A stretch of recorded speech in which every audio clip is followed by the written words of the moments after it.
नमस्कार। चलिए आज बात करते हैं मीरा भायंदर महानगर पालिका के सार्वजनिक स्वास्थ्य विभाग में आई एक बड़ी भर्ती के बारे में।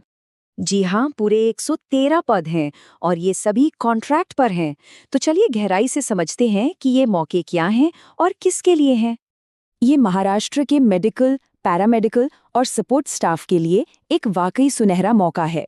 ये भर्तियां 4 अलग-अलग हेल्थ इनिशिएटिव्स के तहत हो रही हैं। National health mission, national TB elimination program, 15वां फाइनेंस कमीशन और एचबीटी आपला दवाखाना। तो इस पूरी भर्ती को ठीक से समझने के लिए हम इसे 4 हिस्सों में देखेंगे। कौन-कौन सी पोजीशंस है, इनके लिए कौन अप्लाई कर सकता है और हाँ, सबसे ज़रूरी अप्लाई करने का पूरा प्रोसेस क्या है। तो सबसे पहले आइए एक नज़र डालते हैं कि अलग-अलग प्रोग्राम्स में कौन-कौन सी भूमिकाएं उपलब्ध हैं। सबसे ज़्यादा और अलग-अलग तरह के पद नेशनल हेल्थ मिशन यानी एनएचएम के तहत हैं।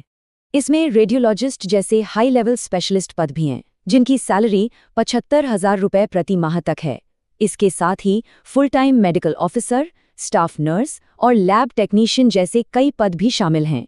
इसके बाद नेशनल टीबी एलिमिनेशन प्रोग्राम को सपोर्ट करने के लिए 2 स्पेशल पद भी हैं। ये पद हैं एक सीनियर टीबी लैब सुपरवाइजर और एक टीबी हेल्थ वर्कर के लिए, जो पब्लिक हेल्थ के लिहाज से बहुत ही जरूरी हैं। अब अर्बन आयुष्मान आरोग्य मंदिर पहल के लिए भी काफी अच्छी संख्या में वैकेंसी निकली हैं। यहाँ पर जो बात ध्यान खींचती है वो है पदों की संख्या। देखिए, फुल टाइम मेडिकल ऑफिसर के लिए 30 जगहें हैं और स्टाफ नर्स के लिए 17 पद खाली हैं। और आखिर में एचबीटीए आपला दवाखाना प्रोग्राम के तहत भी कुछ ओपनिंग्स हैं। इस प्रोग्राम में मेडिकल ऑफिसर, स्टाफ नर्स और मल्टीपर्पज वर्कर्स के पदों को भरने की तैयारी है।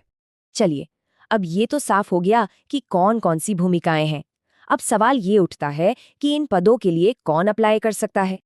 देखिए, हर पद के लिए योग्यता अलग-अलग है। आपको एक खास डिग्री चाहिए होगी और साथ ही महाराष्ट्र मेडिकल काउंसिल या नर्सिंग काउंसिल जैसी जगहों से रजिस्ट्रेशन भी जरूरी है। किसी भी एप्लीकेशन के लिए एक बड़ा सवाल होता है उम्र का। तो चलिए देखते हैं यहाँ क्या क्राइटेरिया है। अच्छा, तो उम्र की बात करें तो सीनियर मेडिकल रोल्स के लिए ये काफी फ्लेक्सिबल है, 69 साल तक। बाकी पदों के लिए ओपन कैटेगरी में 38 इयर्स और रिजर्व कैटेगरी में 43 साल की अपर एज लिमिट है, जो कि सरकारी नियमों के हिसाब से है। तो कुछ और जरूरी बातें। क्वालिफिकेशन के अलावा एप्लीकेंट्स के पास महाराष्ट्र का डोमिसाइल सर्टिफिकेट होना चाहिए, मराठी भाषा लिखनी, पढ़नी और बोलनी आनी चाहिए। और एक अच्छी बात यह है कि किसी भी एप्लीकेशन फीस का जिक्र नहीं किया गया है। और ये हमें लाता है हमारे आखिरी और सबसे जरूरी हिस्से पर, यानी एप्लीकेशन और सिलेक्शन का प्रोसेस क्या है। सिलेक्शन प्रोसेस के 2 अलग-अलग रास्ते हैं। स्पेशलिस्ट और मेडिकल ऑफिसर्स का सिलेक्शन सीधे इंटरव्यू के जरिए होगा, वहीं बाकी सभी पद आपकी पढ़ाई और अनुभव के आधार पर बने मेरिट स्कोर से भरे जाएंगे। और ये टाइमलाइन बहुत जरूरी है, इसे ध्यान से देखिए।